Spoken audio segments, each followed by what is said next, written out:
नमस्कार दोस्तों, मेरा नाम है अंशुमन नायक और आप सभी का बहुत बहुत स्वागत है इंडियन डिफेंस न्यूज के डिफेंस टॉक सीरीज में,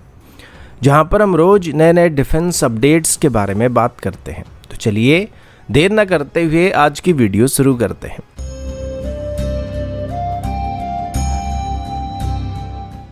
आज की पहली अपडेट रॉकेट फोर्स की तरफ से है।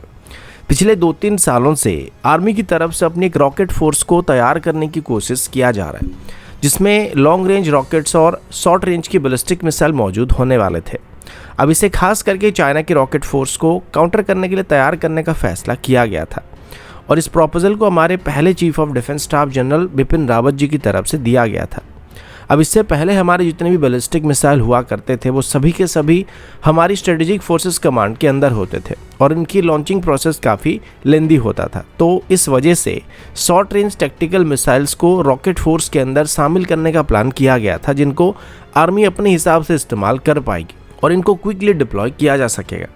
अब फिलहाल इस पर काम चल रहा है और इसी बीच डीआरडीओ के फॉर्मर चीफ डॉक्टर अविनाश की तरफ से बात बताया गया कि वर्तमान डीआरडीओ को कुछ नए टैक्टिकल बैलिस्टिक मिसाइल को भी डेवलप करने पर फोकस करना चाहिए, जो कि हमारी वर्तमान की कन्वेंशनल न्यूक्लियर डिलीवर प्लेटफॉर्म से अलग होने चाहिए। ये मिसाइल मिनिमम 1200 किलोमीटर से लेके 1500 किलोमीटर तक स्ट्राइक करने के लिए काबिल होने चाहिए और ये अग्नि सीरीज की मिसाइल के मुकाबले सस्ता होना चाहिए।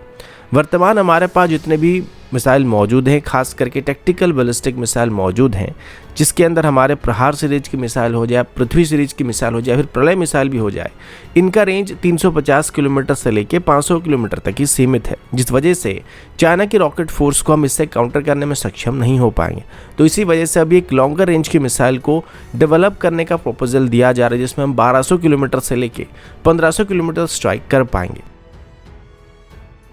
अगला अपडेट एमका और एरो इंजन की तरफ से है। फिलहाल अभी जैसे कि एमका को जल्दी डेवलप करने के लिए एडी की तरफ से पूरी कोशिश किया जा रहा है, तो दूसरी तरफ इसमें इस्तेमाल होने वाली इंजन को डेवलप करने के लिए भी डीआरडीओ की तरफ से एक फॉरेन पार्टनर की तलाश किया जा रहा है। वैसे अभी पहले से ही डीआरडीओ के पास ओरिजिनल इक्विपमेंट मैन्युफैक्चरर्स के ऑफर मौजूद है, जिसमें अभी सफरान, रोल्स रॉयस और जनरल इलेक्ट्रिक की तरफ से डीआरडीओ के साथ मिलकर एक 110 किलोटन क्लास की इंजन को डेवलप करने का ऑफर दिया जा चुका है, पर अभी तक इसमें से किसी एक को सिलेक्ट नहीं किया गया, जिसके साथ हम मिलकर एक एरो इंजन को डेवलप करेंगे। अब पहले ही प्लान किया गया था कि एमका के लिए एक 110 किलोटन क्लास के इंजन को बनाया जाएगा, लेकिन वक्त के साथ साथ डीआरडीओ की तरफ से अपनी स्पेसिफिकेशन को बदल दिया गया था और अभी बताया जा रहा है कि एमका के लिए जिस इंजन को या नेक्स्ट जनरेशन एरो इंजन को बनाया जाएगा, उसकी थ्रस्ट आउटपुट 110 किलोटन से लेके 130 किलोटन के आसपास होने वाली है, ताकि इसको फ्यूचर में इस्तेमाल किया जा सके और इसे सिर्फ AMCA twin engine deck based fighter या फिर तेजस MK2 में इस्तेमाल करने के अलावा आगे चल के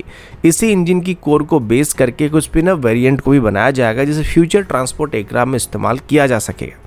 अभी डीआरडीओ की तरफ से दिए गए स्टेटमेंट के मुताबिक वो 2024 की जून या जुलाई तक ही अपनी फॉरेन पार्टनर को सिलेक्ट करने वाला और इसी साल के अंत तक एक नई इंजन को डेवलप करने के लिए ऑफिशियल एग्रीमेंट को भी साइन कर दिया जाएगा, जिसके बाद 2035 तक इसको मास प्रोड्यूस करना स्टार्ट किया जा सकेगा।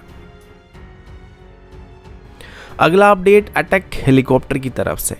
और अभी हम हैवी अटैक हेलीकॉप्टर के बारे में बात करने वाले हैं। अगर पूरे दुनिया भर में मौजूद हैवी अटैक हेलीकॉप्टर का एक लिस्ट बनाया जाएगा तो इसमें अपाचे हेलीकॉप्टर का नाम सबसे ऊपर रहने वाला है और रिसेंटली भारत की तरफ से भी इन हेलीकॉप्टर को अपनी एयरफोर्स और आर्मी में इंडक्ट किया जा रहा है। अब फिलहाल अगर हमारी दुश्मन देश की बात करें तो इन हेलीकॉप्टर्स की फायर पावर को मैच करने लायक हेलीकॉप्टर फिलहाल चाइना और पाकिस्तान दोनों के पास मौजूद नहीं थे और चाइना की जो एग्जिस्टिंग अटैक हेलीकॉप्टर हैं, चाहे वो जेट-10 हो जाए फिर जेट-19 जैसे हेलीकॉप्टर हो जाए, वो अपाचे हेलीकॉप्टर की फायर पावर को मैच नहीं कर सकते हैं, क्योंकि ये दोनों ही मीडियम और लाइटवेट कैटेगरी के हेलीकॉप्टर हैं। लेकिन रिसेंटली चाइना की तरफ से कुछ वीडियोज को पब्लिश किया गया, जिसमें चाइना की तरफ से एक नई हैवी अटैक हेलीकॉप्टर को दिखाया गया है। देखने में ये कुछ हद तक अपाचे हेलीकॉप्टर जैसा लग रहा है और दिखने में ऐसा लग रहा है कि चाइना की तरफ से अपाचे हेलीकॉप्टर को रिवर्स इंजीनियरिंग करके कुछ नया बनाने की कोशिश किया जा रहा है। लेकिन जैसे कि अभी तक कोई क्लियर वीडियोज और पिक्चर सामने नहीं आया तो डायरेक्टली कंपैरिजन करना संभव नहीं है, पर फिर भी इतना पता चल रहा है कि एक हैवी अटैक हेलीकॉप्टर होने वाला है, जिसे चाइना की तरफ से अपाचे हेलीकॉप्टर को काउंटर करने के लिए डेवलप किया जा चुका और ये आगे चल के बहुत यूनाइटेड स्टेट और भारत दोनों के लिए खतरा बन सकता है। खास करके एंटी आर्मर रोल में ये हमारे आर्मर्ड फ्लीट के लिए बहुत ही बड़ी परेशानी क्रिएट करने वाली है। अगला अपडेट लॉइटरिंग मुनिशंस की तरफ से है, जो कि मॉडर्न वॉरफेयर में cost effective but effective weapon साबित हो रहे हैं। और इसी बीच अभी हमारी तीनों सर्विस में इसे इंडक्ट करने की कोशिश भी किया जा रहा है। वैसे कुछ दिन पहले ही नेवी की तरफ से ऑफिशियली बात बताया गया था कि इंडियन नेवी अभी अपनी सभी एग्जिस्टिंग और फ्यूचर वेसल में लॉइटरिंग मुनिशन को इंटीग्रेट करने वाला है, जो कि कैनिस्टर बेस्ड लॉइटरिंग मुनिशन होने वाले थे। और अभी डिफेंस मिनिस्ट्री की तरफ से भी इस बात को कंफर्म किया जा रहा है कि अभी नेवी के लिए लॉइटरिंग मुनिशन को एक्वायर किया जाएगा। इसके अलावा अभी इंडियन आर्मी की तरफ से भी बहुत ही बड़ी अमाउंट में लॉइटरिंग मुनिशन को एक्वायर करने का प्लान किया जा रहा है, जो कि कैनिस्टर बेस्ड लॉइटरिंग मुनिशंस होने वाले हैं, जिनको शॉर्ट में काम कहा जाता है। और इनका full form canister based anti armour loitering munition है। जैसे ही इनका नाम है, इनको खास करके दुश्मन की टैंक्स और आर्मर्ड यूनिट्स को डिस्ट्रॉय करने के लिए इस्तेमाल किया जा सकता है। अभी आर्मी की तरफ से अपनी सभी existing tanks, VMP-2 vehicle, motor carriers और बाकी आर्मर्ड व्हीकल में काम सिस्टम को इंटीग्रेट करने का प्लान किया जा रहा है। इन सिस्टम को अभी फेज वाइज मैनर में इंडक्ट किया जा सकता है और पहले फेज में अभी ऐसे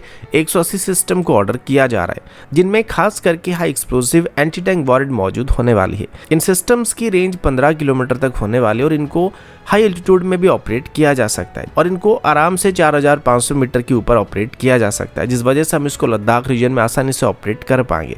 इनका वेट करीब 25 kg तक होने वाला और इनका एंड्योरेंस करीब 1 घंटे तक होने की बात की गई है। ये सिस्टम इंडक्ट होने से हमारे जो एग्जिस्टिंग टैंक्स है, इनकी ओवरऑल स्टैंड अप कैपेबिलिटी काफ़ी हद तक बेहतर होने वाली है, क्योंकि आमतौर पर जो टैंक्स की रेंज होता है वो 5 किलोमीटर के अंदर ही सीमित होता है और उस रेंज में आने के बाद टैंक्स आपस में एक दूसरे के रेंज के अंदर आ जाते हैं, जिसमें सामने वाला टैंक भी आप पर फायर कर सकता है। लेकिन 15 किलोमीटर की रेंज के साथ अगर हम कोई लॉइटरिंग मुनिशन को अपने टैंक से लॉन्च करते हैं तो दुश्मन की डायरेक्ट फायरिंग रेंज से हम काफ़ी दूर रहने वाले, और इस वजह से हमारे व्हीकल्स दुश्मन के व्हीकल के मुकाबले रिलेटिवली सेफर साइड में रहने वाले। तो दोस्तों, अभी के लिए इतना ही। मिलता हूँ आपसे अगले वीडियो में, तब तक के लिए जय हिंद, वंदे मातरम।